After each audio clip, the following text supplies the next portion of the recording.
फिर निहारा पुनू जो ओ लिखियड़ी पंदड़ो करायम मुंज पेरन खे कहिड़ो ॾोॾियां पंहिंजे ॾेरन खे कहिड़ो ॾोॾियां पंहिंजे ॾेरन खे लिखियड़ी पंदड़ो करायम मुंज पेरन खे संझई हो त हलिया विया संझई हो त हलिया विया सिभू निहारिया गस घेड़न खे लिखियड़ी पंदड़ो करायम मुंज पेरन खे लिखियड़ी पंदड़ो करायम मुंज पेरन खे बाहि बिरे जी थी भड़का ज्योति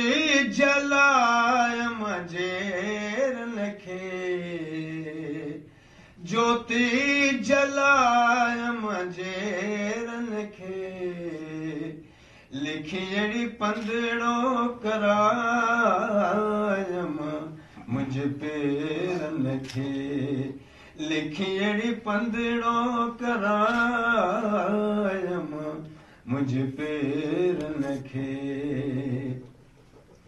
सरतियूं शाह लतीफ़ चे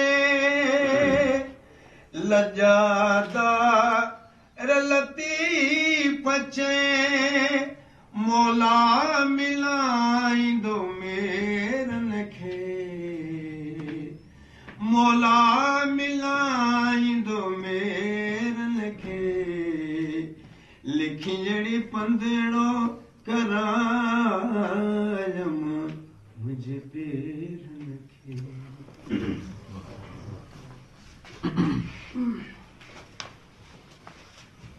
मेहरबानी करेंगे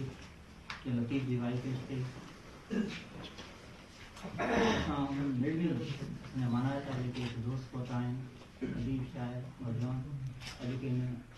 सदते ते कई होता है उन्होंने थोड़ा है गुलाम मोहम्मद जंजी फाउंडेशन तरफा अॼु कोई प्रोग्राम रखियो आहे शाद लतीफ़ शायरी ते हबीब जो असर दरस लतीफ़ जो सिलसिलो हलंदो आहे असां मुख़्तलिफ़ प्रोग्राम कराईंदा आहियूं लेक्चर प्रोग्राम थींदा आहिनि हीअ हिकिड़ी कड़ी आहे हुनजी ऐं अञा थोरा आहियूं अञा वॾा वॾ थोरा मथोरा मूंखे मारवड़नि जा थोरा वारी छोड़ी त्या घणेरा भलायूं मेरा घणी घणी केतिरा ऐं हिकु प्रोग्राम में तव्हांखे आजमात साजन सभु जमात ॻोल्ही थी गुज़ारे ग्रीफ अहमद आयल महिमाननि खे आजम पेश कंदा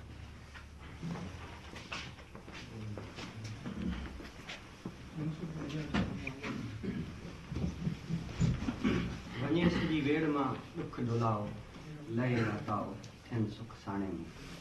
गुलाम मोहम्मद जंजी फाउंडेशन फर्जे बर्ख अदीब शायर मुसनिफ़ मोहतरम गुलाम मोहम्मद जंजी जे नाले सां 2010 में क़ाइमु कई वई असांजी फाउंडेशन 2010 खां वठी मुख़्तलिफ़ अदबी तालीमी ऐं समाजी प्रोग्राम पंहिंजी मदद पाण तहत कराए रही आहे हिन फाउंडेशन जे तहत असां मुख़्तलिफ़ प्रोग्राम कया आहिनि जंहिंमें दर्स लतीफ़ जा लेक्चर आहिनि नौजवान फ़नकारनि खे इंट्रोड्यूस कराइण उन्हनि सां शामूं मल्हाइण खां सवाइ आफ़त ज़दगी में वाहिर करण खां वठी थर्ड साइंस फेस्टिवल जहिड़ा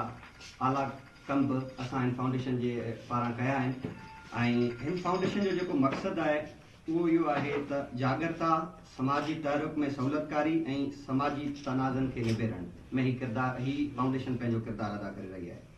अॼु आउं हिन फाउंडेशन जे पारां तव्हां आयल सभिनी मिड़नी मानवारनि खे दिलि जी गहराइनि सां भलीकार चवां थो ऐं तव्हांजो थोराइतो आहियां जो तव्हां असांजे नंढड़े सॾ ते कई आया तव्हां सभिनि जी महिरबानी शुक्रियो लतीफ़ साईं जो सिटो अंत ओछण घुर्जे आज को झूठो झले बनसी सुणाए ॾिसवड़ खे हाल मुंहिंजो ही अंगण आयो थी त झोलिया कंहिं दंद थिया तव्हां सभिनी जी महिरबानी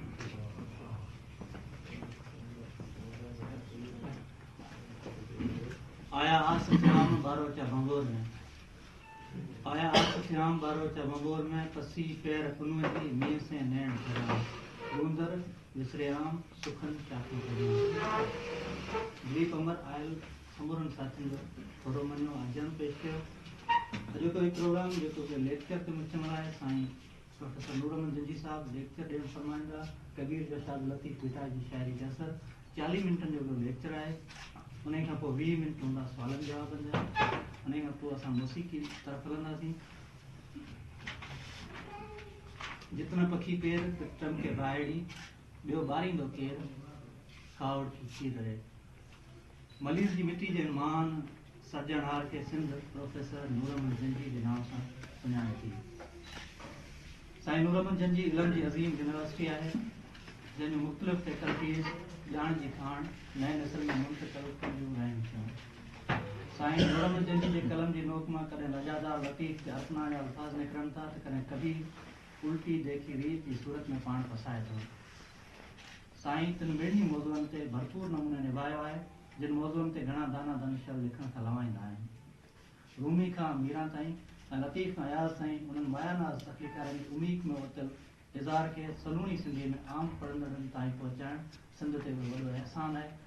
जंहिंजो अहसान ईंदड़ नस्ल ज़रूरु मञींदो साईं खे तव्हांजे साम्हूं घुराइण खां पहिरीं कबीर जो सुठो आहिनि कबीरा तेरी झोपड़ी कलकटूं के पास जो करेगा वो भरेगा तू है के पास ऐं लतीफ़ चए थो सो कह करे सबका तू खुई खणिजे उख ताणज इहा तिख त पंध पासे भर निबिरे ऐं आवाज़ चवे थो ही राति ॾिसो कंकर नाणो ईंदो न वरी वणजारो कुझु ॾात ॾिसो कोई बात कयो ईश्वर अजायो आहे प्यारा ही सैन न ॾींदी चैन उथी ॾिस कोई आयो आहे प्यारा ही शायदि साॻियो रखियो आहे वरी जीवन आयो आहे प्यारा तव्हांजे भरपूर ताड़नि जी गोद में साईं प्रोफेसर नूरमन जंजी साहब शाद लतीफ़ जी शायरी ते कबीर जो असर हिन मौज़ूअ ते लेक्चर ॾेई फरमाए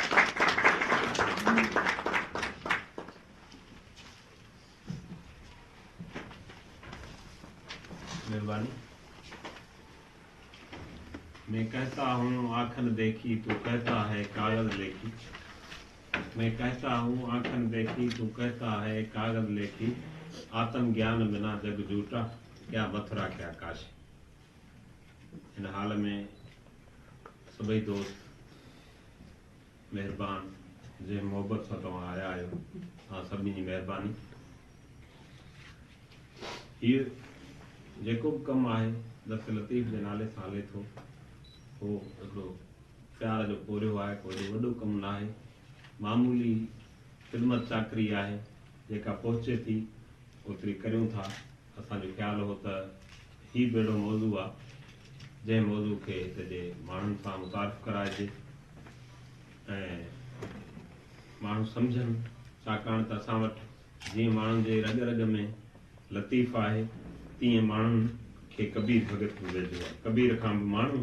परे कबीर भॻत नंढे खंड जो उहो वॾो माण्हू आहे उहो वॾो शाइर आहे जंहिंजे पाए जो दुनिया में को बि शाइर न आहे उन जूं कुझु अहिड़ियूं ख़ूबियूं आहिनि जेके न कंहिं अंग्रेज़ी शाइर वटनि न कंहिं फारसी शाइर वटनि न कंहिं ॿिए हिंदी शाइर वटनि न कंहिं सिंधी शाइर वटनि न कंहिं उर्दूअ जे शाइर वटनि पर जेतिरी शाइरी असां पढ़ी आहे त कबीर जे शाइरीअ जूं उहे शयूं न आहिनि कंहिं माण्हू में उनजे करे कबीर न रुगो पंहिंजे दौर जी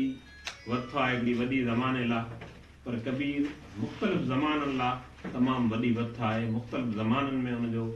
जेको कमकार आहे उहो सॼो माण्हुनि खे रहनुमाई ॾींदो रहंदो तंहिंजे करे कबीर जो लतीफ़ ते असर उन ते असांखे बि अभ्यास करणु खपे असांखे पढ़णु खपे ऐं सम्झणु खपे छाकाणि त असां वटि कबीर बि ॻोठनि में हली वञो माण्हू उते हुन जूं दुआ हुन जा शब्द हुन जूं वाणियूं पढ़ंदा नज़र अचनि था ऐं असांजो इल्मु कागज़नि जो इल्मु न आहे हितां जे माण्हूअ जो इल्मु दिलि जो सीननि जो इल्मु आहे उनजे करे आउं सम्झां थो त अञा वधीक रिलेवेंस ठहे थो त असां शाह लतीफ़ ते जेको कबीर जो असरु आहे उनखे ॾिसूं उन लाइ सभ खां पहिरीं थोरो कबीर जो पंहिंजो मुख़्तसिर तारीफ़ थो कहिड़े नमूने सां कीअं अॻिते वधे थो कीअं हू शाइरी करे थो कबीरा कुआं एक है, पनिहारी अनेक, बर्तन सबके न्यारे, पानी सब में एक। वहदतां कसरत थी, कसरत वहदत कुल, हक हकीकी हेकड़ो, बोलीअ ॿियनि भुल, हीअ हुलाचो हुल, बिला संदो सॼनि। इन नमूने सां कबीर जी शाइरी शाह लतीफ़ जे शाइरीअ खे पंहिंजे असर हेठि रखे थी। कबीर भगत उनजी जेका ज़िंदगीअ जी आखाणी आहे उहा ख़ुदि हिकिड़ी वॾी ॾंद कथा आहे, जंहिंजे बारे में जेतिरियूं तारीख़ी हक़ीक़तूं लिखियूं वयूं आहिनि उहे सभई तारीख़ी हक़ीक़तूं अॼु बि माण्हुनि जे ज़हन में नथियूं वेहनि त ईअं कीअं थियो हूंदो। छाकाणि त कबीर जी ज़िंदगी, कबीर जो कबीर थियणु, पैदा थियणु, नंढे खां वॾो थी थियणु ऐं हुनजो आख़िर ज़माने में हलियो वञणु, इहो सभु हिकिड़े मौजज़े खां घटि न आहे। कबीर हिकिड़ो अहिड़ो ॿारु आहे जेको कंहिं ब्राह्मण औरत खे ॼमे थो ऐं उहा विधवा आहे। उहा ज़माने जे ख़ौफ़ खां हुनखे उछलाए छॾे थो, पर जंहिं शइ खे दुनिया में अॻिते वधी उहो मालिक जो पैगाम पहुचाइणो आहे, उनखे ज़रूर अॻिते वधिणो आहे, अॻिते थियणो आहे, उनखे का बि ताक़त नथी सघे। सो कबीर खे हिकिड़ी फैमिली खणी वञे थी ऐं उहा फैमिली मुस्लमाननि जी आहे, उहा कोरियन जी फैमिली आहे। कोरिय को कमु उणकर माण्हू उहे हुनखे खणी वञनि था, वञी हुनखे पालीनि था ऐं यकीननि जे पालनि था। नालो बि उन्हनि माण्हुनि रखायो। हिकिड़ियुनि किताबनि में आहे त कंहिं काज़े खां वञी हुननि पुछियो त हिन जो नालो कहिड़ो रखूं, तॾहिं हुन चयो त अॼु सितारा तारा निहारे त अॼु फलाणो बुर्ज फलाणे हंधि ते आहे, उन जे करे हिन जो नालो अकबर नाले खे वेझो थियणु खपे, तंहिंजे करे अकबर जे बजाए असीं कबीर रखूं था। उन काज़ी हुनखे नालो ॾिनो। पर मुंहिंजी जेका ज़ाती राय आहे, मूं जेतिरो बि हुनजे बारे में हुनजे नाले ते गौर कयो, सोचियो त कबीर खे माण्हुनि कबीर चयो ऐं हू यकीनन कबीर हो, छाकाणि त हू कवि वीर हो ऐं हू कवि वीर हुअण जे करे ज़माने में हुनजो असर, हुनजी शाइरीअ जो असर एतिरो मज़बूत आहे जो हुनजी हर का शाइरी माण्हू ते असर करे थी, पढ़ियल ते बि करे थी, आम माण्हू ते बि करे थी, हर मज़हब वारे ते करे थी। उन में को हिंदू मुस्लमान हुनजो फ़र्क़ु न आहे। कबीर भगत जंहिं ज़माने में हिंदुस्तान में अचे थो उन वक़्त में सिकंदर लोधी जो ज़मानो ऐं वॾी अफ़रा तफ़री आहे। हिकिड़ा माण्हू जेके मुस्लमान कन्वर्ट थियनि था नॉन मुस्लिम्स मां, ॿिया हिंदू माण्हू आहिनि ऐं ईअं उहो हिकिड़ो सिरिश्तो अहिड़ो आहे जंहिंमें इहा ज़रूरत आहे त आख़िर माण्हू को अहिड़ो हंधि, को अहिड़ो पैगाम ॻोल्हिनि त कीअं उनखे अॻिते वधिजे।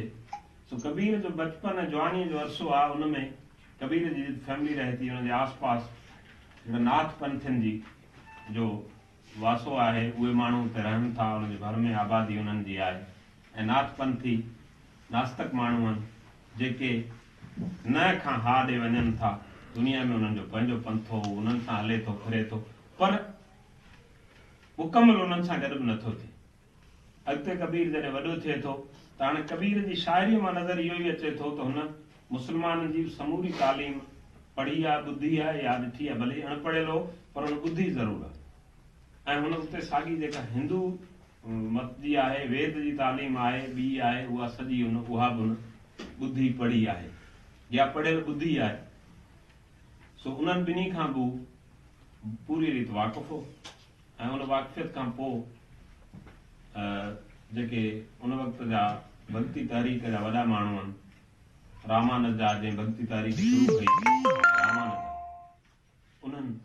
रामानंद खां हू थिए थो मुतासिर थिए ऐं अॻिते हलणु लॻे थो, ॻाए थो, रामानंद जे खे गुरु मञे थो, सभु ॻाल्हियूं हुन कयूं आहिनि। पर वरी बि जिते हू पंहिंजे हुन शइ खे पंहिंजी कंहिंखे खणी थो अचे त उते हुन पंहिंजे गुरू सां बि इख़्तिलाफ़ रखी ऐं अॻिते वधे थो। ईअं न आहे त हू अखियूं पूरे गुरू खे क़बूल करे थो, इहो बि नथो करे। इहो बि कबीर वाहिद माण्हू आहे जेको ईअं हुन पंथ में हलंदे पंहिंजी ॻाल्हि करे थो ऐं सेखारे थो ऐं अॻिते वधी हू निर्गुणवादी बि आहे सरगुणवादी बि आहे। इहे ॿई टर्म्स आहिनि मुख़्तलिफ़ क़िस्म जा उन भक्ति पंथ जा आहिनि। पर पोइ अॻिते हली जेको कबीर भगत जे उन पंथ खे माण्हुनि या लिखण वारनि लिखियो आहे उहो संत पथ लिखियो आहे। अहिड़ो सच जो पंथ जंहिंमें हू हलियो हो। ऐं उन वक़्तु सिकंदर लोधीअ जे ज़माने में जिते ख़ुदि हिंदू मत में हिकिड़ी तब्दीलीअ जी माण्हुनि ज़रूरत उनखे महसूसु कई जीअं उनमें कीअं मज़हबी शयुनि में रिलैक्सेशन मिले, उते तसवुफ़ बि काए आयो हो सॼे नंढे खंड जी सोसाइटी में। ऐं माण्हुनि खे थोरो घणो उन में जेको ख़ालिस सफ़ा शरई सख़्तियूं हुयूं उन्हनि खां माण्हू थोरो उन मुख़्तलिफ़ सोचणु करणु ज़माने जे शयुनि खे ठहकाइणु उन में हिकिड़ो रिकंस्ट्रक्शन करणु शुरू कई हुई। सो कबीर जी सॼी ज़िंदगी ईअं जेका हिकिड़े उछलायल ॿार खां उन नंढड़े उन कोरियुनि जे फैमिलीअ में पली ऐं हू वॾो थियो ऐं वॾो थी हुन जी जेका बि एजुकेशन नज़र अचे थी, तालीम नज़र अचे थी, उहा तालीम बिल्कुलु मुकमल तालीम आहे जेको उन वक़्त जो कोड आहे। पर हू किथे बि नज़र नथो अचे त को रिवायती तौर ते पढ़ियो। बाक़ी पढ़ियल हो। शाह लतीफ़ जे बारे में सभिनी माण्हुनि शुरूअ में असां वटि कानी करामत अकुल खां वधीक माण्हुनि ते हावी आहे। उनजे करे उनखे माण्हुनि शुरू में इहो ई चयो हो त शाह लतीफ़ उम्मी आहे, खेसि लुदनी इल्मु हो। पर जॾहिं शाह लतीफ़ क़ुरान गॾु खणी हलंदो, मसनवी गॾु खणी हलंदो, शाह करीम जो रिसालो गॾु खणी हलंदो त उते इहा ॻाल्हि मिथ टुटी थी पवे। शाह लतीफ़ पढ़ियल हो, बाक़ी शाइरी हुनजी पढ़ण खां थोरी मथे आहे। हर पढ़ियल माण्हू शाह लतीफ़ नथो थी सघे, इहा वरी अलॻि ॻाल्हि आहे। या हू जॾहिं लिखे थो त कातिब लिखनि जीअं लायो लाम अलफ़सीं असां सॼण तीअं रहियो आहे रूह में, इहा ॻाल्हि बि हुनजे पढ़ियल हुजण जी ॿुधाए थी। हुन सवे आयतूं बैत काफ़ी शयूं फारसी हिंदी अरबी सभु ॾिनो आहे त माना पढ़ियल माण्हू हो। सो असां वटि पढ़ियल जो मतिलबु सिर्फ़ु उहो माण्हू आहे जेको लिखी बि सघे, ईअं ई न आहे। जेको माण्हू शऊर रखे थो उहो माण्हू पढ़ियल आहे, पोइ उहो भले पंहिंजे पैगाम खे ॻाल्हाए। सो कबीर भगत बि पंहिंजे पैगाम खे पंहिंजे शयुनि खे ॻाल्हाइण वसीले ॻाल्हायो आहे। कबीर जी शाइरी उहा कहिड़ी ज़ुबान में आहे उन ते ख़ुदि सभु हिंदुस्तान जा आलम अञा मुतफ़िक़ न थी सघिया आहिनि, छाकाणि त उन में सभु ॿोलियूं अची वञनि थियूं। हिंदीअ जा लहजा बि अचनि था उनमें ॿियो जेके मक़ामी डायलेक्ट्स हुआ उहे बि अचनि था। पर उहा अहिड़ी फोक माण्हुनि जी ॿोली आहे जेके घणे खां घणा सम्झी सघनि। शाह लतीफ़ जी शाइरी उन जी ज़ुबान बि उहा आहे उन पंहिंजे दौर जी जेका घणे खां घणा माण्हू सम्झी सघनि। कबीर जॾहिं शाइरी कई पिए तॾहिं माण्हू संस्कृत में शाइरी कंदा हुआ ऐं कोडिफाइड लैंग्वेज आहे, वेदनि जी लैंग्वेज आहे। पर उनजो अलमियो इहो त उहा हर माण्हू नथे सम्झी सघे। ऐं कबीर जंहिं ॿोली में शाइरी कई आहे उहा आम माण्हू जी ॿोली आहे। उनजे करे कबीर जे शाइरीअ में लिसानियाती जमालियात वॾी आहे। कबीर जी ॿोली ॾाढी सुहिणी लॻे थी। जीअं मिसाल तौर ही ख़ुदि शेर जेको मथे लिखियो पियो आहे, मैं कहता हूँ आंखन देखी तू कहता है कागज़ लेखी आत्म ज्ञान बिना जग झूठा क्या मथुरा क्या काशी। इन क़िस्म जूं शयूं आम माण्हू आम आलम कॾहिं बि न चई सघंदो। उन वक़्त जो जेको वॾो पढ़ियल लिखियल माण्हू हूंदो उहो बि न चई सघंदो। अॼु बि माण्हू काबे ते काशीअ ते ईअं सुवाल नथो उथारे सघे जीअं कबीर करे थो, त इहो हू वरी माण्हुनि में ईअं पइजी वञे थो। या जीअं हू चवे थो त चलती चाकी देख कर लिए कबीरा जो दो पाटों के बीच में साबित रहा। आम माण्हू जी सफ़ा ॻाल्हि आहे जेका कंहिं आलम खे सम्झण जी ज़रूरत कान्हे, आम माण्हू सम्झी वञे थो। बिटाई बि ईअं ई ॻाल्हायो आहे। कबीर जी शाइरी उनजो मेन थीम इश्क आहे ऐं उन इश्क खां वधी हू इश्क खे जंहिं रूप में अची खोले थो उहा इंसानियत आहे, ह्यूमनिज़म। एतिरी ह्यूमनिज़म कंहिंजे बि पैगाम में न आहे जेका कबीर जे पैगाम में आहे। पोथी पढ़ पढ़ जग मुआ पंडित भयान को, पोथी पढ़ पढ़ जग मुआ पंडित भयान को, ढाई अक्षर प्रेम के जो पढ़े सो पंडित हो। कबीर जो पढ़ण जे बारे में, पंडित थियण जे बारे में इहो नज़रियो आहे ऐं ईअं हू इंसानियत जी ॻाल्हि करे थो। ऐं जेके कबीर जा थीम आहिनि उनजे शाइरीअ जा मुखी मौज़ू आहिनि उहा सभ खां पहिरीं वॾे में वॾी ॻाल्हि हू वहदतुल वजूद जी करे थो, हिकिड़ाईअ जी। पहिरियों जीअं मूं पढ़ियो उहो जीअं इस्लामी तसव्वुफ़ में वहदतुल वजूद आहे, इन क़िस्म जो साॻी हिकिड़ाईअ जो तसवुरु जेको वेदांत आहे उन में बि आहे त ही सॼो वजूद जेका बि काइनात आहे उहा हिकिड़ो ई आहे, ज़ात आहे, सिफ़ात उनखे पंहिंजो पाण में जॾहिं इज़हारियो आहे तॾहिं उहा नज़र अचे थी। उन जे करे वजूद ऐं शहूद हिकिड़ी शइ। इस्लामी तसव्वुफ़ जे माण्हुनि बि हिकिड़ो नज़रियो जंहिंजो बानी शेख अकबर खे चयो वञे थो ऐं असांजा समूरा शाइर ऐं हिंदुस्तान पाकिस्तान जी सॼी आबादी जी अक्सरियत जिन खे फॉलो करे थी उहे सभु वहदतुल वजूदी आहे ऐं उनजो बानी शेख अकबर खे चयो वञे थो, इब्नुल अरबी जे नाले सां जंहिंखे दुनिया सुञाणे थी। अहिड़े ई नमूने असां वटि हिते जेके भक्ति तहरीक जा माण्हू हुआ उन्हनि उन ई वननेस ऑफ बीइंग जी ॻाल्हि कई आहे। कबीर उन ॻाल्हि खे तमामु ख़ूबसूरत अंदाज़ में चवण जी कोशिशि कई आहे जीअं आम माण्हू सम्झी सघे। वननेस ऑफ बीइंग जी जेको उथियाक आहे सो इश्क मां करे थो। लतीफ़ जो मेन थीम इश्क आहे सभिनी सुरनि जो, चाहे तव्हां हुन में कहिड़ियूं कहाणियूं आहिनि, कीअं बि पढ़ो करियो, किथे वतन जो इश्क आहे, किथे माण्हू जो इश्क आहे, किथे अकुल जो इश्क आहे, किथे इल्म जो इश्क आहे, पर इश्क खां ॿाहिरि का बि शइ नथी वञे। प्यार उन लाइ नंढो लफ़्ज़ आहे, इश्क उन लाइ वॾो लफ़्ज़ आहे। तंहिंखां पोइ जेको कबीर वटि मेन थीम आहे जेको ॿियनि माण्हुनि वटि न आहे, ॿियो हर माण्हू अॼु बि हर माण्हू चवे थो गॾिजी वेही मज़हबनि वारा वेहो पाण में का अहिड़ी गॾे ॻाल्हि कयो जंहिं मंझां अहिड़ी ॻाल्हि थिए जो फितनो फसाद न थिए ऐं सुलह कुल जी ॻाल्हि कयो जीअं अकबर दीन इलाही ठाहियो हो कंहिं दौर में, मुग़लनि जो वक़्तु हो, उन वक़्त में हुन अहिड़ो मज़हब ठाहियो। या ॿिया कुझु स्क्रिप्चर्स असां वटि अहिड़ा आहिनि जिन में इहे सभिनी जी ॻंढियल ॻाल्हि आहे, पर कबीर ईअं नथो चवे। कबीर जॾहिं क्रिटिसाइज़ करे थो तॾहिं हू गीता ते बि करे थो, क़ुर ते बि करे ऐं हू चवे थो तव्हां इहे ॿई चादरूं ओढियूं आहिनि, तव्हां इन्हनि खां मथे हली वञो त तव्हां इंसान आहियो, तव्हां उतां छो नथा पंहिंजी शुरूआति कयो, तव्हां पंहिंजी सुञाणप छो विञाई आहे। तंहिंजे करे दुनिया में जेकॾहिं तव्हांखे सुञाणप हासिलु करणी आहे त इंसान थियो, तव्हां बाक़ी शयूं पंहिंजो पाण ते पाण ओढियो था, उन में जेके ग़लतियूं आहिनि उन्हनि खे चिटा थी चओ। महज़ हिकिड़ो माण्हू मुस्लमान हुजण जे करे ॿिए उन पंहिंजे अक़ीदे वारे जी रियाखोरी का बि न करे, हिंदू हुजण जे करे कंहिं ॿिए हिंदू जी रियाखोरी न करे, सच चओ ऐं इंसान थी चओ, सभिनी खे इंसान सम्झो, इहो आहे। ऐं हुनजो फोकस मासिस ते आहे, पब्लिक ते आहे। जीअं मूं पहिरीं अर्ज़ु कयो त लतीफ़ जो फोकस आम माण्हू ते आहे, उन में जेके प्रोफेशन वारा माण्हू आहिनि, जेके कम ऐं कसब वारा माण्हू आहिनि, उन्हनि खे हिननि ॿिन्ही माण्हुनि तमामु घणो उन में पंहिंजी शाइरीअ में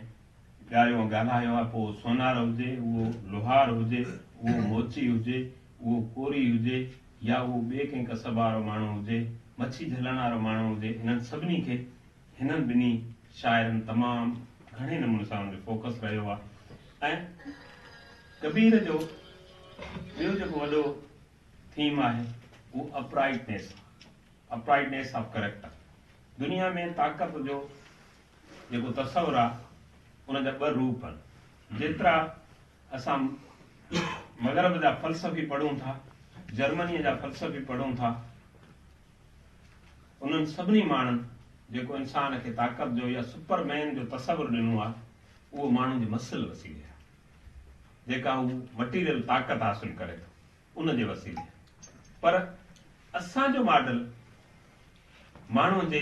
अंदरि उजारण वसीले आहे, जेका ताक़त माण्हू जी जटादार,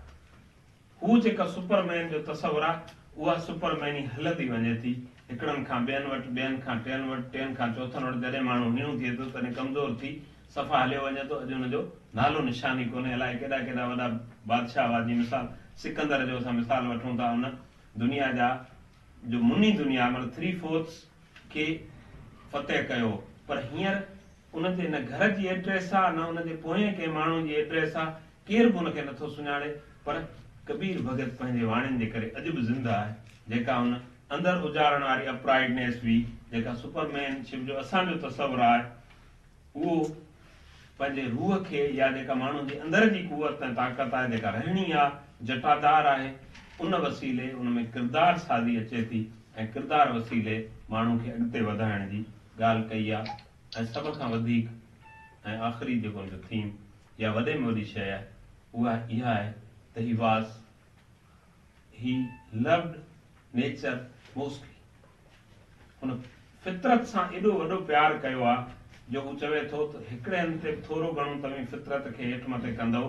त फितरत तव्हांखे चीबाटे छॾींदी। उनजे करे फितरत सां सदाईं प्यार कयो। फितरत तव्हांजी माउ आहे, उहा तव्हांखे जीअं बि यूटिलाइज़ करे थी तीअं तव्हांजे भले लाइ करे थी, पर तव्हां नथा सम्झो, तव्हां पंहिंजे हबछ में अची ऐं फितरत जे उबतड़ ॻाल्हियूं कयो था, उहे ॻाल्हियूं तव्हांखे नुक़सानु पहुचाइनि। उनजे करे लतीफ़ बि असां जॾहिं ॾिसूं था लतीफ़ जे सभिनी थीम्स खे, त बि उहे ई ॻाल्हियूं करे थो जेके फितरत खे वेझो आहिनि, या उन्हनि माण्हुनि जूं ॻाल्हियूं करे थो जेके फितरत सां गॾु हलनि था, रहनि था। अबरा माण्हू आहिनि, घणा माण्हू आहिनि, ईअं कबीर बि उन्हनि घणनि माण्हुनि जी ॻाल्हि करे थो।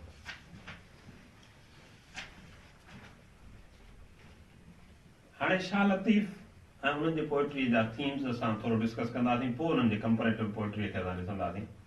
त शाह लतीफ़ उनजो रिसालो आहे, शाइरी आहे, उनजे शाइरी जे किताब खे रिसालो चइजे थो।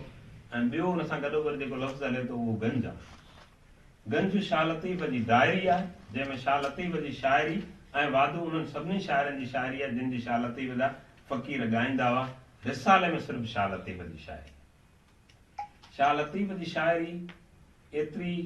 पंहिंजे पर में न्यूट्रल, ॿ ऐं जामे आहे जो उहा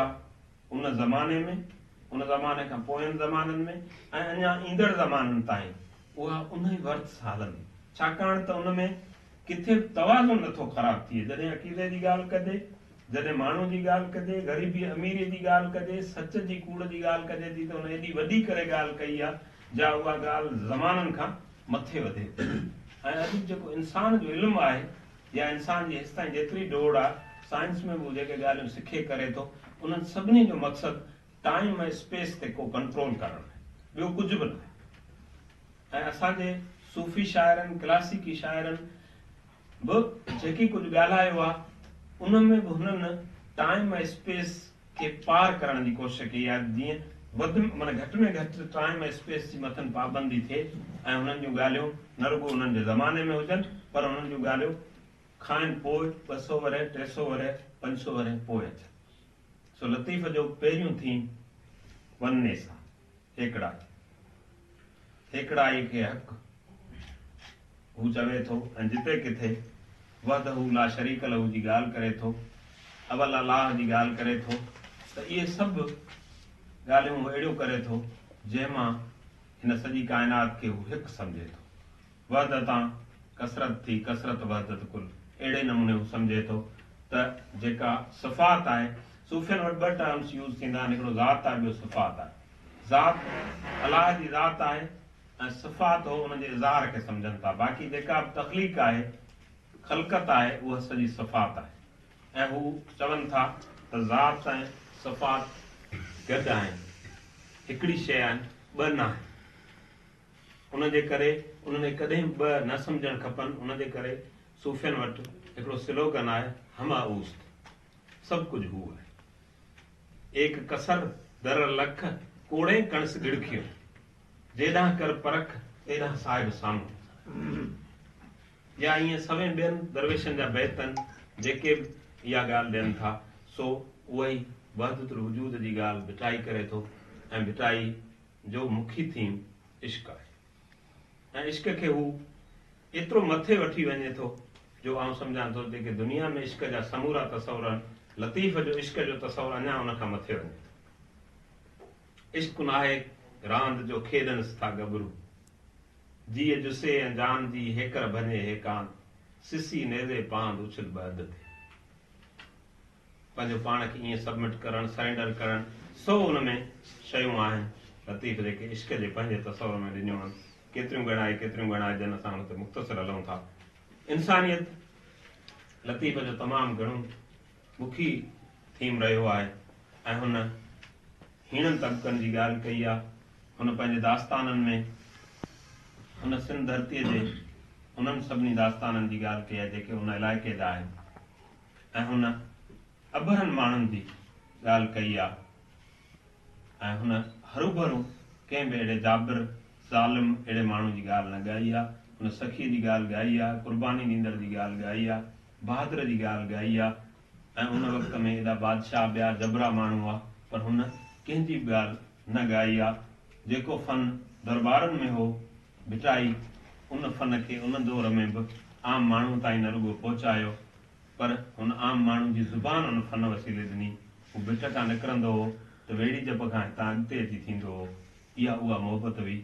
त फ़न इल्मु अलाह जी ॻाल्हि आहे, अलाह जो पैगाम आहे, उनखे ईअं माण्हुनि ताईं पहुचायो वञे। हिकिड़ो शहर आहे त खिखी हाणियूं खालियूं खिची हाणा छॼ, पांद जिन जे पांद सां लॻो थिए लॼ, समूह जाम सोज उभो करे वञसि। ईअं ग़रीब माण्हू उन्हनि खे लतीफ़ तमामु घणो मथे करे ॻायो आहे। हू कसब वारनि माण्हुनि जी जॾहिं हुन में ॻाल्हि करे थो तॾहिं भले अंदाज़ में ॻाल्हि करे थो, ऐं साॻी फितरत सां प्यार जी ॻाल्हि करे थो। 100 मिसाल हुन जे सुरनि में मिलनि था, ऐं सभ खां वॾी कमिटमेंट जी ॻाल्हि करे थो, जंहिंमां 100 हंधनि ते तव्हां हुनजी कमिटमेंट जी वञी मिसाल ॿियो ॾिसो त तव्हांखे मिली वेंदो। चाहे उहो राणे मूमल जो पाण में हुजे या मारवी जो पंहिंजे मलीर सां हुजे, शाह जा सभु ईअं किरदार आहिनि जिन वसीले हू इंसानी गुणनि खे अॻिते आणे थो। तमामु जहालत वारो बहस आहे त उन्हनि जे किरदार आहिनि उन्हनि खे वेही या त कंहिं मज़हब जे रूप में परखिजे त फलाणो किरदारु हिंदू आहे या मुस्लमान आहे, या वेही डोमिसाइल जे आधार ते परखिजे त थरपारकर जो हो या उमरकोट जो हो या हाला जो हो या मटियारीअ जो। इहो तमामु ग़लति आहे। किरदार आफ़ाक़ी हूंदा आहिनि, उहे ईअं ॻाल्हाईंदा आहिनि। अॼु ग्रीक मैथोलॉजी तव्हां पढ़ो, माण्हू कॾहिं ईअं नथा चवनि त फलाणे माण्हू जो कहिड़ो किरदारु। उहे पंहिंजे हीरनि खे हीरा करे खणनि था। भिटाई जेतिरा बि हुन में हीरा करे खया आहिनि, उहे हीरा मोस्टली अहिड़ी शइ आणीनि था अॻिते जंहिंजो वास्तो डायरेक्ट हुन इंसानी रवैये जे सच सां आहे। किथे बि हुन कूड़ जी ॻाल्हि खे वेझो नथो वञे। भिटाई जदोजहद जी ॻाल्हि करे थो। थकियाई थर थेल चढ़ चुकियाई चोटीअ, हलंदे हो त पुन ॾे भो मिड़ई भेल, उथी राव रेल वेठनि था वारी। इन क़िस्म जूं तमामु घणियूं शयूं चवे थो भिटाई। ऐं भिटाई उनखां वॾी ॻाल्हि त कुर्बानी जी ॻाल्हि करे थो। दुनिया में कुर्बानी वॾे में वॾी जेका रही आहे, मज़हबनि जी ॻाल्हि आहे त बि इंसान जी कुर्बानी थींदी। इंसान जी कुर्बानीअ खां पोइ ॿिए क़िस्म जूं कुर्बानियूं मुख़्तलिफ़ अची मुतारफ़ थियूं, ऐं माण्हू वधि में वधि पंहिंजी हिकिड़ी जान आहे उहा कुर्बान करे सघे थो। पर भिटाई वटि कुर्बानी जो तसवुरु इन खां थोरो वॾो आहे। जीअं हुनजे इश्क जो तसवुरु वॾो आहे, तीअं कुर्बानी जो तसवुरु वॾो आहे। त मथे उते मुंहिंजे जे हुजनि सिर हज़ार, वारे वारे वठियां सिसीअ खे 100 वार, तिहाई तंदु तंवार मुंहं मथां मङण। ऐं हुन मङणारे जे तंद खां हुनजो माना एतिरा इहे 100,000 सिर बि हुनजो कंपनसेट नथा करे सघनि। हुन वटि हुन कुर्बानीअ जो इन खां वॾो तसवुरु आहे। ईअं जिते कुर्बानी जी ॻाल्हि करे थो ईअं ॻाल्हि करे थो।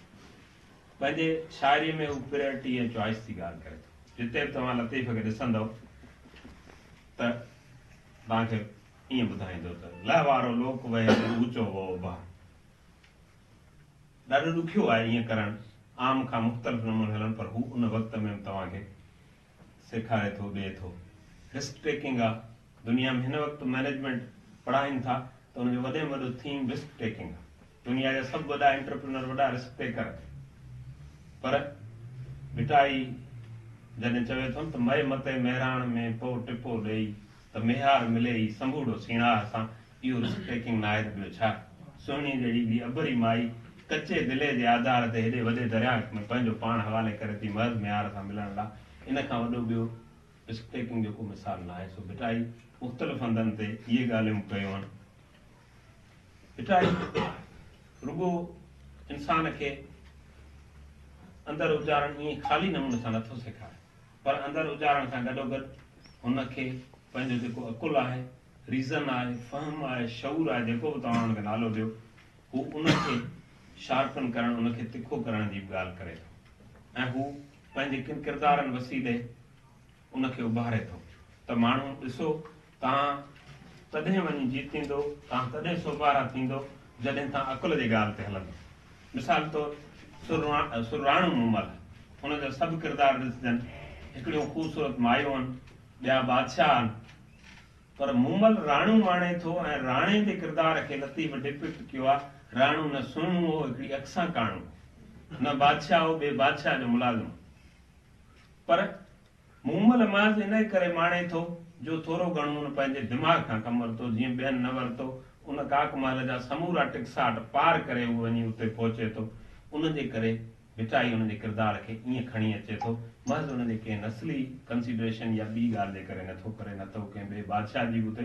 ॻाल्हि करे सघियो हुते, मूमल जे उन सूंहं उनजी ॻाल्हि करे सघे थो, उन ॻाल्हि कई आहे। पर हू अल्टीमेट सर्वाइवर जंहिंखे अची पेश करे थो उहो राणू आहे। ऐं तॾहिं हू ईअं चवे थो त केॾां काया करो चोरस चटाणो, मंझी काक ककोरी मंझी लुडाण।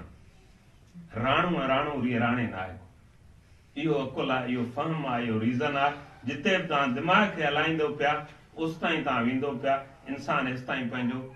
जिस्म हलाए न, दिमाग़ हलाए हिन हद ते पहुतो आहे। गारनि में रहण खां वठी ख़िला में रहण जो सोचे थो। इहो सॼो इंसान जो जेको सफ़र आहे सो ख़्याल जो सफ़र आहे, कंहिं महलात जो तसवुरु न आहे, कंहिं गाॾीअ जो सफ़र न आहे। इहो इंसान जे सोच जो सफ़र आहे, तमामु वॾो सफ़र आहे। ऐं अञा माण्हू अलाए किथे वञी पहुचंदो। ऐं लतीफ़ जो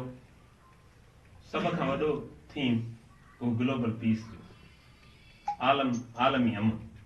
हू सिंध लाइ रुॻो अमन नथो घुरे,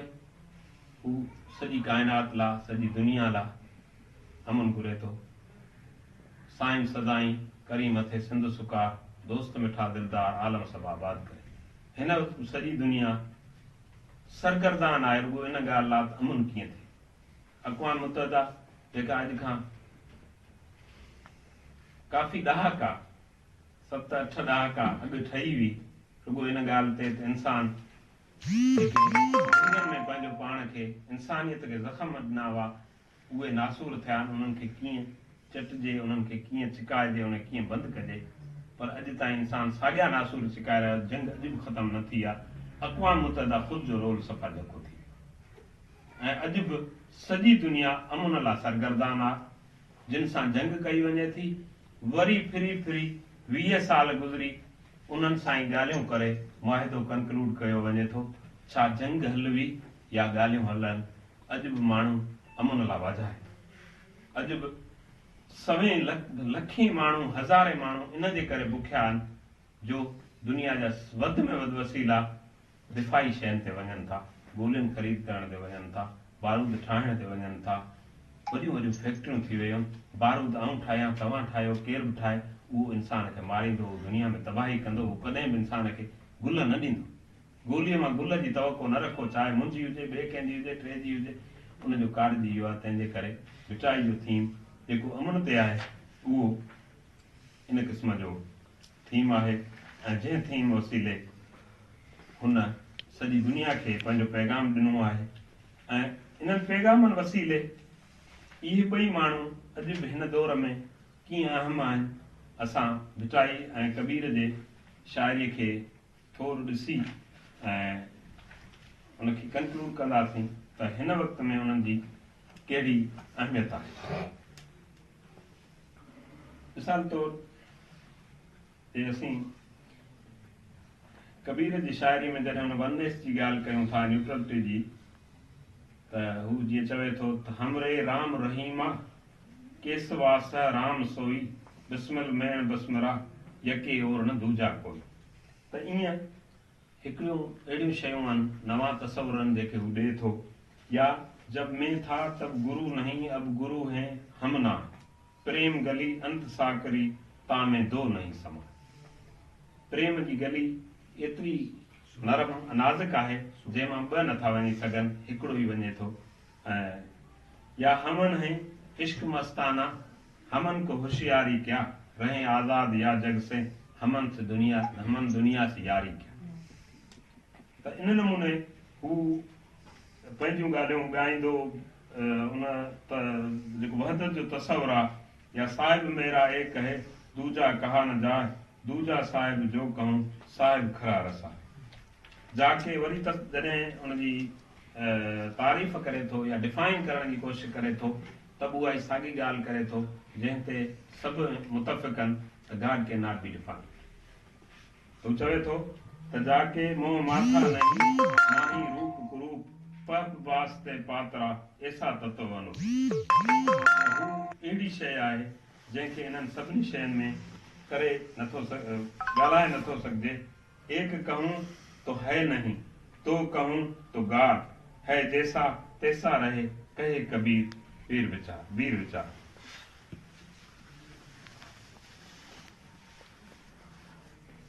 तेरा साईं तुझ में बसे ज्यूं पहपन में बास, कस्तूरी का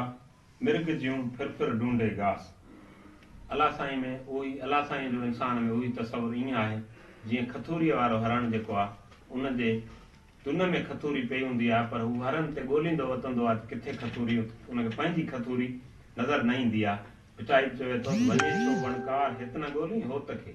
लिको कीन लतीफ़ चए ॿारो चो ॿिए पार, थी सती ॿुध संदरो पिरत पुनवसी पार, नाए नेण निहार तो में देरो दोस्त। किथे बि ॿाहिरि न आहे। जे ॿाहिरि न आहे त माण्हू जो जेको ख़ुदा जो तस्वुर आहे एक्सटर्नल ॻोल्हण जो, उहो तस्वुर ई सॼो आकार थो, ऐं उहो माण्हू जी तरबियत लाइ ज़रूरी थी सघे थो, पर इंसान जे उन अंदर वारे इंसान खे कढण लाइ एतिरो ज़रूरी न आहे। शाह करीम जो बि हिकिड़ो बैत आहे त हीअं ॾिजे हबीब खे लिंग गॾजन लोक, हीअं ॾिजे हबीब खे लिंग गॾजन लोक, खुॾियूं ऐं खरो थूं ए पोइ सगर थो। हू इन्हनि ज़ाहिरी शयुनि शरई शयुनि इन्हनि खे बि ईअं माण्हू जेको तरबियत जो दिसो ॼाणाए थो, पर हीअं ॾियण सां ई हबीब गॾिजे थो, बाक़ी लिंगनि सां चुरपुर करण सां एतिरी हबीब जी हुब खे माण्हू वेझो नथो अचे। कबीरा खड़ा बाजार में मांगे सबकी खैर, ना किसी से दोस्ती ना किसी से बैर, साचे जग राचे नहीं झूठा न माने राम, कबीर बेचारा क्या करे दोनों भारी काम, दुनिया कैसी बावरी पत्थर पूजन जाए, घर की चक्की कोई न पूजे जिसका पीसा। हाँ इहो इहा ॻाल्हि हींअर बि कोन थी करे सघिजे, इहा उन दौर में करणु केॾी ॾुखी हूंदी। ऐं इन खां वधीक रंगी को नारंगी कहें बने दूध का खोया, चलती को गाड़ी कहें देख कबीरा। हाँ कबीर जी इहा हैरत वारी उहा शइ आहे जेका हू माण्हुनि खे ॿुधाए थो। वरी बि हिकिड़ो मशहूरु हुनजो भॼन जंहिंमें हू डिफाइन करणु चाहे थो त न जाने तेरा साहिब कैसा आहे। असां वटि सभई दोस्त जिन फनकार आहिनि असांजा उन्हनि बि ॻायो आहे, ऐं उन में हू जेके हुनजा बंद आहिनि एॾा ख़ूबसूरत आहिनि, सभिनी ते हुन ॻाल्हायो आहे त मस्जिद भीतर मुला पुकारे क्या साहिब बहरा, या पंडित होके आसन मारे लंबी माला जपता है। वो आखिर में कंक्लूड उनखे ईअं थो करे त कहत कबीर सुनो भाई साधु हरि जैसे को तैसा, जंहिं जीअं ॾिठो आहे हरि ईअं ई आहे। हाणे असां अचूं था त लतीफ़ ते हुनजो असर कीअं केतिरो कहिड़ो कहिड़े कहिड़े हंध ते नज़र अचे थो। इहे थीम हुआ असां ॿुधाया त डिस्कस कया त इन्हनि थीम्स में हिकिड़ी हिकु जहिड़ाई आहे इश्क ॿियूं सभु शयूं, पर लफ़्ज़ी तौर ते पैगाम जे हवाले सां ऐं कबीर जी शाइरी उन वक़्तु बि सॼो नंढो खंड हुन में माण्हू ॻाईंदा हुआ। इहो न हो त को कबीर काशी में वेठल माण्हू हो ऐं हुनजी शाइरी हिते कीअं पहुती हूंदी। हाणे हिनखे ट्रेस त किताब जे वसीले कान थो करे सघिजे, पर बिल्कुलु हिकु जहिड़ा जो मतिलबु इहो आहे। या ख़ुदि शाह लतीफ़ जॾहिं चवे त हलो हलो कोरिए नाज़ुक जिनी जो नींहुं ॻंढियुनि सारो ॾींहुं छिनण मूर न सिखिया, इहो इशारो केना थी सघे। त इन क़िस्म जूं शयूं आहिनि। जीअं मिसाल कबीर जो शेर आहे त आद नाम पारस है मन है मेला लो, परसत ही कंचन भया चूटा बंधन मोह।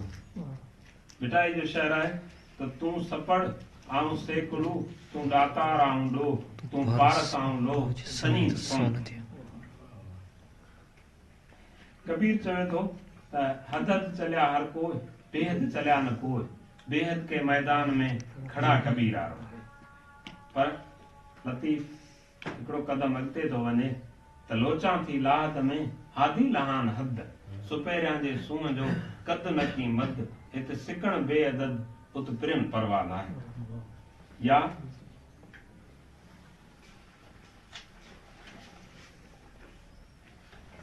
जात न पूछो साधकी, जात न पूछो साधकी, पूछ लीजिए ज्ञान, मोल करो त्रिवर का पड़े रहनी तरवार का पड़ी रहनी दो मया। उते सागी भिटाई जॾहिं रात जी ॻाल्हि करे थो त राणे वटां रात नओं नियापो आयो लतीफ़ूं लतीफ़ से ॾातर वटां ॾात कान पुछे का ज़ात जे आया से ईअं हू भिटाई बि ज़ात का मन कास्ट लेस क्लास लेस मुआशरो चाहे थो ऐं कबीर उहा ई शइ चाहे थो। या जीअं कबीर चवे थो त बागों ना जा रे ना जा तेरे काया में गुलजार, बागों ना जा रे ना जा तेरी काया में गुलजार, सहस कमल पर बैठ के तू देखे रूप अपार, वने छो वणकार हित न बोली हो तखे, लिको कीन लतीफ चए बारो चो बेपार थी सती, बद संदरो पिरत पुनो सी पार, नाए नेण निहार तो में देरो दोस्त जो, सोऊं तो सपने मिलूं जागूं तो मन मां, लोचन राते सब घड़ी बिसरत कबूं, जेके जागंदे मन में सुते पुण सेई, मन फिरिया नेई पगयो पाण गए। कबीरा सीप समंदर की रटे प्यास प्यास, और बूंद को ना गए स्वाति बूंद की आस, सिखो सिपुन खां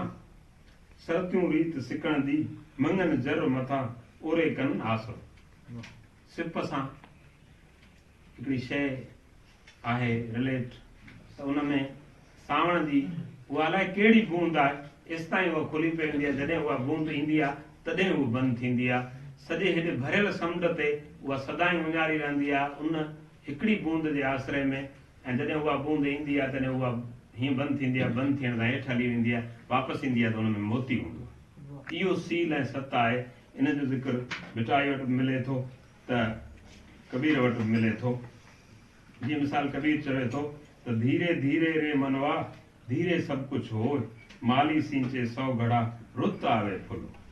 जॾहिं घड़ो विझे पियो पाणी न अचे पियो उन महिल उन मंझां कुझु बि नथो निकिरे, पर हिकिड़ो वक़्तु अचे थो तॾहिं हर कंहिं शइ जो फल जेको आहे उहो अचे थो। खमंदनि खटियो हारायो होॾनि, चखियो न चूंदनि हो जो साफ़ सब्र। ईअं ज़ाहिरी जेके मणीअ फेरण जी ॻाल्हि आहे, तस्बीहूं पढ़ण जी ॻाल्हि आहे, उन ते बि कबीर फरमाए थो त माला फेरत जुग भया फिरा न मन का मेर, कर का मन का डार दे मन का फेर। या कबीर जो ॿियो शेर आहे त माला तो मन की बली और है लकड़ का बारा, माला फेरते रब मिले तो क्यों वेचे मन। भिटाई फरमाए थो त तन तस्बीह मन मणियूं दिल दंबूरो जन, तंदूं ते तलब जूं वहदत सुर वजन, वहदहू ला शरीक लहू यो राग रगुन, सुता से सुमन निंड इबादत। त इन क़िस्म जूं एॾियूं उन में लतीफ़ शयूं आहिनि। जीअं मिसाल पीना चाहे प्रेम रस राखा चाहे मान, इश्क जी ॻाल्हि करीं थो ऐं पंहिंजे अच्छे कपिड़े खे बचाइण जी ॻाल्हि करीं थो, ॿई ॻाल्हियूं गॾु न थींदियूं। एक म्यान में दो खड़क देखा सुना न कान, त हिकिड़े म्यान में ॿ तलवारूं कॾहिं असां गॾु न ॾिठियूं। भिटाई चवे थो त ॿिनि तरारनि जाइ कान्हे हिकु म्यान में। कबीरा बैद भुलाया पकड़ के देखी बां, बैदन बैदन जानिए करक कलीजे मां, उठिस कुए जन तन तबीब न गॾियो, ॾेई ॾंभ ॾॾनि पाणा डील दुखो, वेद ॾंबे छो बा सूर हीअं खे साम्हूं। त इन नमूने इहो अहिड़ो तस्वुर आहे जेको बिल्कुलु हूबहू नज़र अचे थो। या हिकिड़ो मीरा जो दुओ आहे, ओड़ी कबीर जो दुओ आहे। मीरा जो दुओ आहे, नैना अंतर आइयो पलक ढांप तोहे लूं, ना मैं देखूं और को ना तोहे देखन दूं। भिटाई जो आहे त अखियुनि में थी वेह त वारे छपर ढकियां, तोखे ॾिसे न ॾे आउं को पसां ॿियो। इहो हुनजो बिल्कुलु बिल्कुलु हूबहू आहे। हिन में कहिड़ो फेर फ़र्क़ु आहे त को हू हुन खां मुतासिर न थियो। त इन नमूने या मिसाल हरा जाने रूखड़ा जो पानी का नी, सूखा काठ न जाने किथ बरसा मींहुं। दुरिया ई थिया धार जे वॾे वण जुदा कया, सुकन कहिड़ी सार त उठा मींहुं हली रही। हसा बग एक रंग लख चरे एक ही ताल, शेर नीर न जानिए बग अगरे तंहिंका हंस ऐं बग साॻी तलाह ते वेहण वारियूं धुरियूं आहिनि ऐं उहे मुख़्तलिफ़ हंधनि ते वेठा बि आहिनि साॻी तलाह ते वेठा आहिनि पर ॿिन्ही जी किर्त में फ़र्क़ु आहे उनजे करे ॿिन्ही जो लाभ ॿिन्ही जी चुरपुर अलॻि आहे हंजनि से हेकार जे गुण करे निहारी बगन से बिया ॿेल न ॿधे कॾहिं या जीअं पहिरीं असां शेर पढ़ियो त पोथी पढ़ पढ़ जग मोआ पंडित भया न कोई ढाई अक्षर प्रेम के जो पढ़े सो पंडित हो बिटाई जो शेर आहे त कोथो कागर कोरिए पेठो विञाणी मस डोर त्याई दस ज्याई अखर जुड़िया कूड़े किताबनि में हरफ मिलियो इहे जे नजर तो नेक तो बिस्मिल्लाह बस तू कहता है कागज लेखी मैं कहता हूँ आंखन देखी आत्म ज्ञान बिना जग झूठा क्या मथुरा क्या काशी इन नमूने ये शयूं हलंदियूं रहनि थियूं समदृष्टि सतगुरु क्या मणिया जगत विचार जहते एक है साहिब का दीदार एक कसर दर लख कोड़े कण से गिड़कियों जेड़ा कर परख तेरा साहिब सामो ये तो घर है प्रेम का खाला का घर ना शीस उतारे भूई धरे तब बैठे घर मां इश्क नाए रांद जिए के खेलन गबरू जिए जुसे हैं जान जी हेकर बने हेकान दे पांद उछल तबद थी चलती चाकी देख कर खड़ा कबीरा जोए दो पाटों के बीच में साबित रहा न को जंड पीहंदे जेरियूं केडो कीस कणन के घुमरन गाया के फेरे मंझ फिरन साबित से रहन जे काबू रहा कीर इन नमूने शाह लतीफ ऐं कबीर भगत एक ॿिए खे तमामु घणो वेझा आहिनि ऐं उन वेझाई खे असांखे हिन दौर में ॻोल्हणु खपे अञा वधीक ॻोल्हणु खपे छाकाणि त ॿिन्ही माण्हुनि जी हिन दौर में ज़रूरत आहे हिन दौर में जेके महज़ असां मादी तरक़ी तमामु वॾी कई आहे असां मशीनी दुनिया में तमामु वॾी तरक़ी कई आहे पर उनखे मशीनुनि खे हलाइण जी सलाहियत में वॾी तरक़ी न कई आहे असांजी जेतिरी मादी तरक़ी आहे असांजी रूहानी तरक़ी बि ओतिरी हुअणु खपे न त ज़माने में बैलेंस नथो रहे नेचर ख़राब थिए थी माण्हुनि जे दिलनि में विछोटियूं पैदा थियनि थियूं माण्हू हिक ॿिए खां परे थींदो वञे थो माण्हू खे हिक ॿिए खां परे न थियणु खपे माण्हू हिक ॿिए सां गॾिजी रही सघे थो माण्हू हिक ॿिए खां परे थियो त या भुलिजी वेंदो या किथे सुञ में मारिजी वेंदो तंहिंजे करे दुनिया जा मुल्क जिन खे असां मुल्क चऊं था जेके लीकान असां कढिया ही धरतीअ जो गोलो हिन ते को बि सर्वे नंबर कंहिं माण्हू जे नाले ठाहिण वारे न ठाहियो आहे ही धरती सभिनी माण्हुनि उनजे करे उन ते असांखे ईअं रहणु खपे अॼु बि असीं जॾहिं मरीख़ जी पुछा करियूं था असीं जॾहिं बायोलॉजिकल ट्रांसफर्स जी ॻाल्हि करियूं था असीं रोबोटिक्स जी दुनिया जी ॻाल्हि करियूं था असां न्यूरो साइंस जी ॻाल्हि करियूं था असां उन्हनि सभिनी शयुनि वसीले हिन इंसान खे बदिलाइण चाहियूं था जे इंसान खे बदिलाईंदासीं त पोइ असांजो हाल उन वताए फ़क़ीर वारनि सेवैन वारो किथे थी वेंदो माण्हू त रहिजी वेंदो रूंदासीं ऐं खाईंदासीं माल असां वटि एॾो हूंदो दुनिया जा सभु वसीला हिन वक़्तु माण्हू जेके वसीलनि ते वेठा आहिनि उहे इहो चाहिनि था सो कबीर भगत जो पैगाम ऐं भिटाई जो पैगाम ॿई अहिड़ा पैगाम आहिनि जेके हिकु तरफ़ तव्हांखे इश्क जी ॻाल्हि कनि था हिकिड़ाई जी ॻाल्हि कनि था त ॿिए तरफ़ इंसानियत हुनजे अमन जी बि ॻाल्हि कनि था उहे ॿई पैगाम दुनिया जे ज़ुबानुनि में ट्रांसफर थियणु खपनि माण्हुनि ताईं वञणु खपनि नए नस्ल ताईं वञणु खपनि ऐं सुठे नमूने पढ़णु सम्झणु खपनि त जीअं इहो सॼो जेको पैगाम आहे उहो पैगाम माण्हुनि ताईं पहुचे ऐं दुनिया में सदाई ॿिनि क़िस्मनि जूं कुवतूं पाण में सरगर्दान रहियूं आहिनि हिकिड़ियूं चङाई जूं कुवतूं आहिनि ॿियूं बुराई जूं कुवतूं आहिनि उन्हनि ॿिन्ही जो जहिड़ो रहंदो आयो आहे नाला मटबा आहिनि मज़हबनि जा नाला तब्दील थींदा रहंदा आहिनि माण्हुनि जा नाला तब्दील थींदा रहंदा आहिनि पर इंसान साॻियो आहे ऐं कबीर जो हिकिड़ो शहर हू इन्हनि ॿिन्ही ताक़तुनि खे जॾहिं ॾिसे थो उहे माण्हू जेके रुॻी किताबनि जी ॻाल्हि कनि था दिलि जी ॻाल्हि रूह जी ॻाल्हि विसारे वेहनि था अंदर जी ॻाल्हि विसारनि था त कबीर अंदर जी ॻाल्हि उजारण जी ऐं माण्हू खे पंहिंजे रूह में सुपरमैन थियण जी ॻाल्हि जॾहिं करे थो तॾहिं चवे थो त साधु कहावण कठन है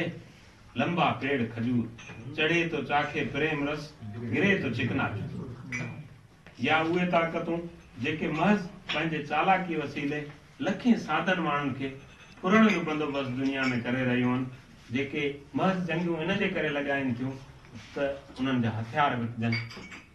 ऐं उन्हनि जूं ड्रग्स विकजनि उन्हनि जे ख़ैरात जो कमु गॾोगॾु हलंदो रहे ऐं उहे दुनिया खे हिकिड़ो तमाशो सम्झी कठपुतली सम्झी ॿी दुनिया खे वेठो हलाइनि उन्हनि लाइ यकीनन कबीर जो पैगाम ऐं लतीफ़ जो पैगाम सभु अहम आहे छाकाणि त हुननि उलझाए रखियो आहे जग खे कबीर हुजे लतीफ़ हुजे रूह वारो ख़्यालु माण्हू खे सुलझाए थो का न का वाट ॾेखारे थो ज़िंदगी उनजो इल्मु गॾोगॾु तव्हांखे फितरत ॾिनो आहे पैदा करे ॾिनो आहे कंहिं यूनिवर्सिटी में पढ़ो न पढ़ो माण्हू ज़िंदगी गुज़ारे थो कई अनपढ़ियल आहिनि कहिड़ा माण्हू वेठा आहिनि जेके दुनिया ते बादशाही कनि वेठा कई पढ़ियल माण्हू वीचारा दरख़्वास्तूं खयो माण्हुनि अॻियां नौकिरीअ लाइ बीठा आहिनि वॾियुनि वॾियुनि डिग्रियुनि सां त माण्हू जो चैलेंज शऊर हासिल करणु आहे अमन हासिल करणु आहे गॾु थियणु आहे माण्हू जो इहो कमु न आहे त हू के घणियूं मशीनूं हथ करे या उन वसीले माण्हू खे रिप्लेस करे माण्हू खे या फितरत खे तबाह करे छॾे उन करे कबीर चवे थो त तेरा मेरा मनवा कैसे एक हुए रे मैं कहता हूँ आंखन देखी तू कहता है कागज लेखी मैं कहता समझावन हारी आऊं समझाइण लाइ चवां थो तू राखियो उलझाई तू माण्हुनि खे उलझाए रखे त जेके बि वॾा माण्हू बादशाहीअ जे दर जा माण्हू उहे सभु आम माण्हू खां तरक़ीअ खे परे रखनि था असांजो सॼो तरक़ीअ जो मॉडल छिह ते मथे घुमे थो अपेक्स ते घुमे थो हेठि किरोड़े माण्हू हिन वक़्तु बि जे असांजी सॼी सिंध खे ॾिसो त बि पाणीअ जो गिलास जंहिंजी डॉक्टर साहब वेठो आहे असांजो खाटाऊ त जेका WHO जी वस्फ़ आहे उन तहत उन पाणीअ जे साफ़ पीअण जे गिलास खां महरूम लखे माण्हू ॿियो टक ई कोन था खाइनि सुम्ही पवनि था लखे माण्हुनि खे अजो न आहे दुनिया में हिन वक़्तु बि एॾी सॼी ग़रीबी आहे उन ते एॾा सॼा वसीला वञनि था सो इहे सभु शयूं इंसान में उन शऊर डेवलप करण सां ईंदियूं ऐं उहो शऊर यकीनन अहिड़े चङे ऐं सचे प्रोग्राम सां ईंदो तव्हां सभिनी महिरबानी तव्हां मूंखे ॿुधो ऐं हाणे हाउस ओपन आहे जेकॾहिं को बि कंहिंखे सुवाल हुजे का शइ ज़हन में हुजे त मूं कोशिशि कई त मुख़्तसरनि तव्हांखे ॻाल्हियूं ॿुधाइजनि तफ़सील में बि घणो न वञिजे न घणो टाइम ख़राबु कजे ऐं असांखे ॻाल्हायो हुजे महिरबानी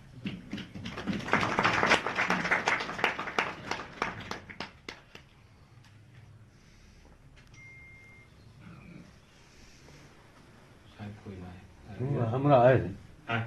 जी हम कोई करे सर यो पागन जे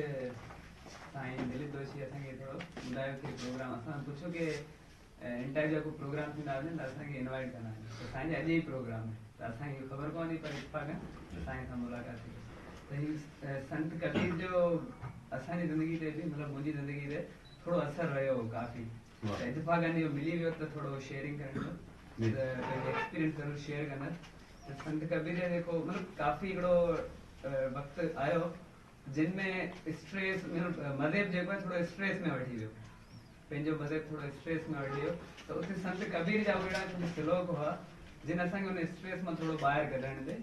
मतिलबु हेल्प कई काफ़ी जिन में कुझु संत कबीर जूं जेको वाणियूं आहिनि उहा तव्हांखे थोरो शेयर कंदसि कि कहिड़ियूं शाइरियूं जेको वाक़ई में जीअं तव्हां ॻाल्हि कई अथनि कि हिननि में स्पिरिचुअल जेको लीडर्स आहिनि जेको पोइट आहिनि हिननि जी फिलासफ़ी ते हलण सां पाण में काफ़ी हू चेंज अचे हिन ह्यूमैनिटी तरफ़ वधूं था त हिन में ज़ात न पूछो आत्मा की परमात्मा की क्या होए इस ज़ात पात की कीच में डूब मरो मत मैं उन वक़्तु थोरो कि सही केरु हू केरु मतिलबु हिंदू छा आहे मुस्लमान छा आहे त हिते काफ़ी हू थोरो डिस्टर्ब हुआ पर हिन जॾहिं हू शाइरी पढ़ी ख़बर पई त कि अञा ही इन खां मथे बि को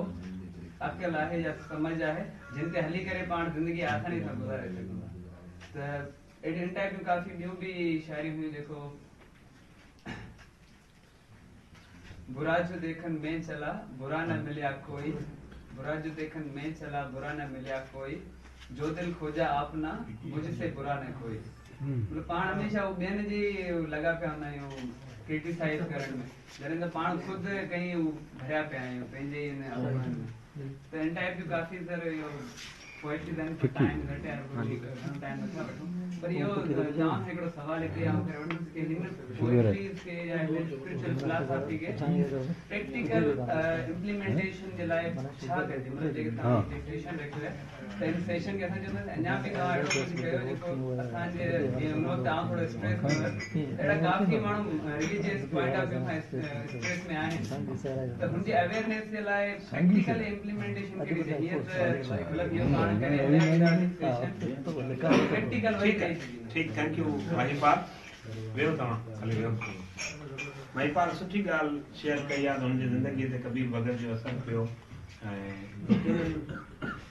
लफ़्ज़ ख़्याल मां जनम वठे थो ऐं सचो ख़्याल तव्हांखे मुतासिर कंदो आहे हुनजी प्रैक्टिकल इम्प्लीकेशन जॾहिं तव्हां ॻाल्हि कयो था त मुंहिंजे ख़्याल में असां इहो अॻे बि सिलसिलो शुरू कयो असां चाहियूं था त हीअ स्पेस आहे हिन स्पेस में जेको माण्हू अचे ॻाल्हाए खुली करे ॻाल्हाए हिकिड़ी ॻाल्हि इहा ॿी ॻाल्हि जंहिं ॻाल्हि जो तव्हां ज़िक्र कयो था माण्हू खे स्ट्रेस थिए थी नौजवान माण्हू आहिनि केॾा अॻिते नथा वधनि नौकिरी आहे सौ इश्क आहे ही हू बीह था रहनि माण्हू जे दिमाग़ में जॾहिं ॻंढ लॻंदी आहे त हू बीह रहंदो आहे न त माण्हू जे दिमाग़ अञा अॻिते घणो वेंदो तव्हां मां किन माण्हुनि जेकॾहिं अनलिमिटेड पावर नाले किताबु पढ़ियो हूंदो त हुनखे अंदाज़ो हूंदो त माण्हू केतिरो अॻिते आहे उन लाइ असां वर्कशॉप टाइप सेशन्स रखी सघूं था जिन में माण्हू पंहिंजी स्ट्रेस खे ज़ारींदा जंहिं लेवल जी उन्हनि ते आहे उन जा उन्हनि खे डिस्कस करे सोल्यूशन ॿुधाए सघनि था असां उन में उन लाइ अरेंज करे सघूं था उन क़िस्म जा माण्हू आहिनि उन्हनि खे आणे सघूं था असां जेको पाण पढ़ियो आहे उहे शयूं करे सघूं था कबीर भगत तंहिंखां सवाइ कबीर बीजक आहे उहो अहमद शाह नाले हिकिड़े हमरा जो पुराणे दौर में ट्रांसलेट उन्हनि खे अंग्रेज़ीअ में तर्जुमो कयो आहे उहे ॾाढा सुठे नमूने आहिनि हिंदुस्तान में हींअर ॿ टे मायूं कमु कनि थियूं उनजे म्यूज़िक ते उन ते उन्हनि काफ़ी वीडियो ऑडियो शयूं ठाहियूं आहिनि उहे उनखे पढ़णु घुरिजनि सो जेका इम्प्लीकेशन आहे उहा असां उन पंहिंजे रूह में जेसि ताईं लही वेंदासीं न ॻाल्हि तॾहिं वञी असरु वठंदी वाट वेंदी का बि ॻाल्हि ईअं ई असरु न वठंदी त पोइ असां चऊं हीअं किताबु खणी त को मज़हबी स्क्रिप्चर बि खणी साम्हूं कंदव न त उन सां को असरु फ़र्क़ु न पवंदो उनजे करे थॉट प्रोवोकिंग शयूं आहिनि प्रोबिंग तव्हां में कजे जिन माण्हुनि खे पंहिंजा मसाला आहिनि उहे माण्हू शयूं ॿुधाइनि डिस्कशन थींदा आहिनि दुनिया में जेके बि पर्सनल साइकोलॉजीअ ते कमकार हलनि था उन्हनि में ईअं थींदो आहे सो माण्हू जे पावर जी जॾहिं असां ॻाल्हि कयूं था त उहो एतिरो आहे जो माण्हू ख़ुदि खे ई ख़बर न आहे मूंखे तव्हांजे पावर जी ख़बर न आहे तव्हां केसि ताईं वेंदो असां सिर्फ़ु ओतिरो सम्झूं था जेतिरो असांजो तजुर्बो आहे हिकिड़ो माण्हू डॉक्टर थियो हिकिड़ो माण्हू इंजीनियर थियो असांजी सॼी ज़िंदगी हादसे सां माण्हू हादसाती तौर ते दाख़िला वञी वठनि था उन डिसिप्लिन में अॻिते वञनि था नौकिरी कनि था नौकिरी करे पूरी कनि था असां वटि बाय चॉइस तमामु थोरा कम आहिनि पर इन में एसि ताईं असां ॼायूं उन साॻियनि ते जेकॾहिं अञा बि असांखे माहौल वधीक मिले आहे त मुमकिन आहे त उहो माण्हू अञा उन खां मथे ॿीणूं टीणूं बि वञी सघे त असांजे माण्हू में एॾियूं वॾियूं सलाहियतूं उनजे करे उन्हनि सलाहियतनि खे हिकु त प्रोब करण जी ज़रूरत आहे ॿियो हुनखे फैसिलिटेट करण जी ज़रूरत आहे उनखे थोरो माहौल ॾिनो वञे असां हिन प्लेटफॉर्म ते इन क़िस्म जो माहौल ॾियूं था असां महीने ते हिकिड़ी का न का गैदरिंग कंदासीं उन में हीअ ॻाल्हियूं हूंदियूं किताबनि जूं ॻाल्हियूं हूंदियूं अहिड़ियूं ॻाल्हियूं हूंदियूं दर्से लतीफ़ जो मतिलबु सिर्फ़ु लतीफ़ जी शाइरी न आहे उनजो मतिलबु आहे को उम्दो सबक़ु असां को बि सबक़ु उन में डॉक्टरीअ ते बि थी सघे थो छाटव सां बि ॿुधाए सघे थो सहराई ॿुधाए सघे थो का शइ ॿियो माण्हू ॿुधाए सघे थो करीम फ़क़ीर ॿुधाए सघे थो आम माण्हू वटि बि इल्मु आहे ज़िंदगी जो इल्मु हर कंहिं वटि आहे ईअं आहे महिरबानी तव्हांजी अञा सर हिकिड़ो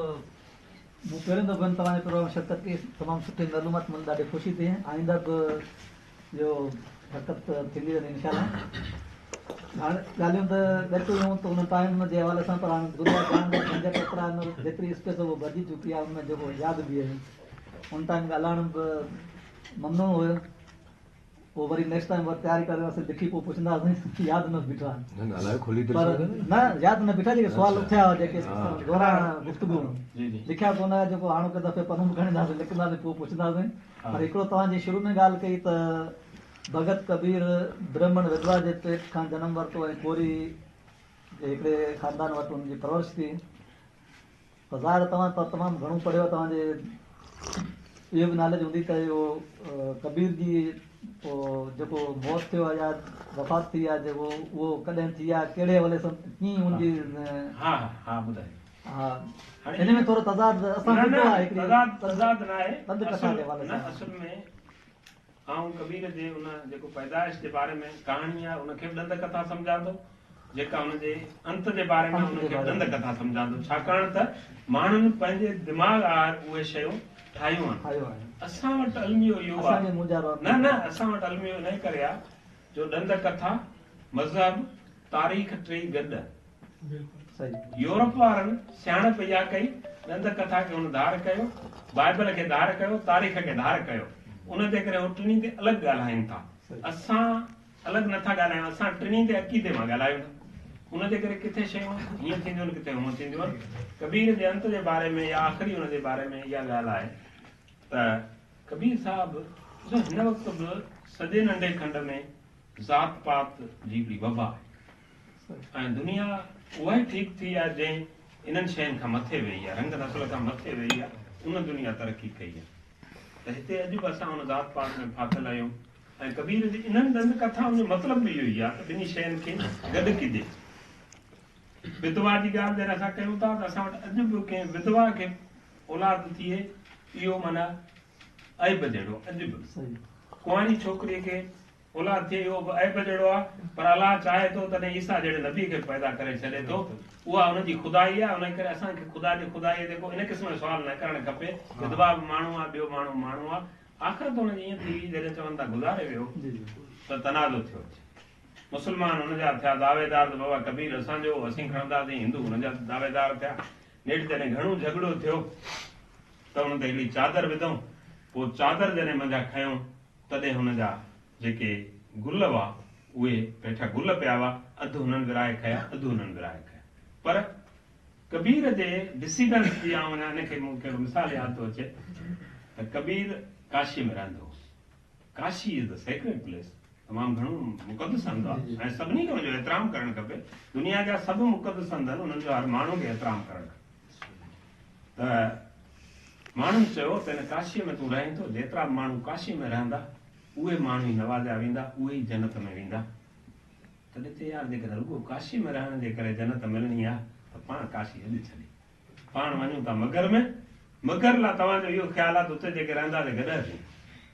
तंहिं करे आउं उते वञी रहां थो। कबीर जो जेको मेन हंधु आहे हिन वक़्तु भरतीअ जो उहो मगर में आहे, हुनजो जेको चौरो आहे सो काशी में आहे, नंढड़ो हंधु काशी में आहे। उन करे कबीर जे पैदा थियण वारी ॻाल्हि, कबीर जे वञण वारी ॻाल्हि, ॿई इन मिलाइण वारियूं ॻाल्हियूं आहिनि। त को बि माण्हू मज़हबनि खे अलॻि न सम्झे। जे हिकिड़ी धुर आहे त उहा ॿिन्ही धुरनि जी आहे, विरसो गॾियल आहे, जहिड़ो हिंदू जो आहे तहिड़ो मुस्लमान जो आहे।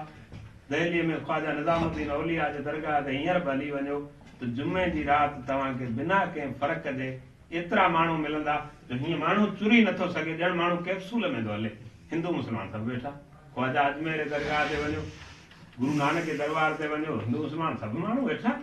हलनि था। असांजी बनावट असांजे माण्हुनि जी इहा आहे। उन जे करे असांखे इन मां कॾहिं बि न निकिरणु खपे। असीं सभु माण्हू हिकु आहियूं।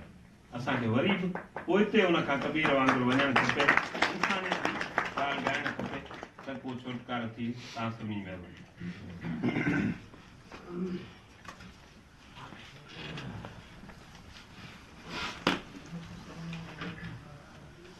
मन मरे माया मरे मर मर जाए शरीर, मन मरे माया मरे मर मर जाए शरीर, आशा तृष्णा सभु ई न मरे कह जा कबीर। मंझा मुंहिंजे मन जे वञे साजन विसरी, त मर लॻी जीव थर बाबी थी वञा। साईं जामे मालूमाती लेक्चर ॾिनो, मूं पाण अलाए केतिरा किताब पढ़ो आहे पर एतिरी ॼाण कोन मिलिया। 40 मिंट में पाण ॼाण मिली। फैज़ियाब थियासीं, साईं जी महिरबानी जहिड़ो ख़ूबसूरत प्रोग्राम सजायो, पाण खे ॼाण जी खाण ॾिनी। प्रोग्राम खे अॻिते वधायूं था। वोट ऑफ थैंक्स लाइ पथर ॾेई दी मामा ईशन तरीक़े गुज़ारिश कंदो पाण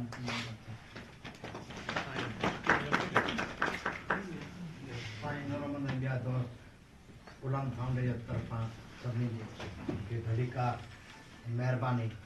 मुंहिंजे ख़्याल में साईं जो लेक्चर जेकॾहिं अञा बि जेकॾहिं दोस्त वधीक हुन में इंट्रस्ट वठे जेके ख़ासि करे फेसबुक सम्झनि था त ज़िंदगी ऐं इंसानियत इहा हिकिड़ी इंसानियत जी बात आहे। जीअं कबीर साहब लतीफ़ त हुनखे कहिड़े मज़हब जो माण्हू आहे हुनखे निबड़त सां ॾिसे थो, माना हुनजी पूॼा पाठ जंहिंखे पाण चऊं उहो करे थो। इंसानियत इहा शइ आहे, हिंदू हो या मुस्लमान हो केरु हो,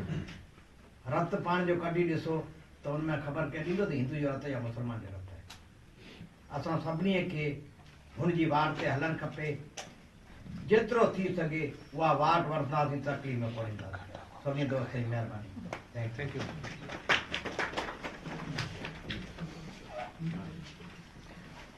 एक नौजवान का मुश्किल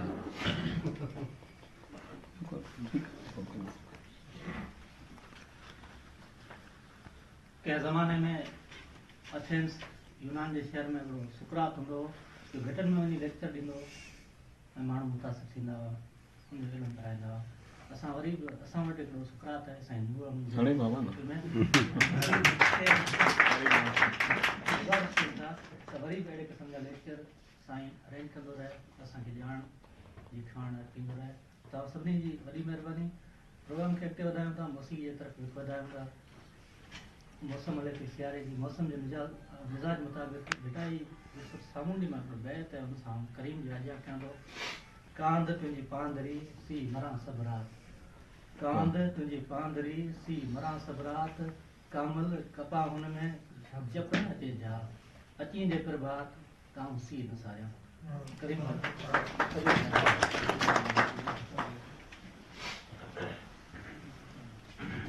कभी साहब यूनिवर्सिटी में Ah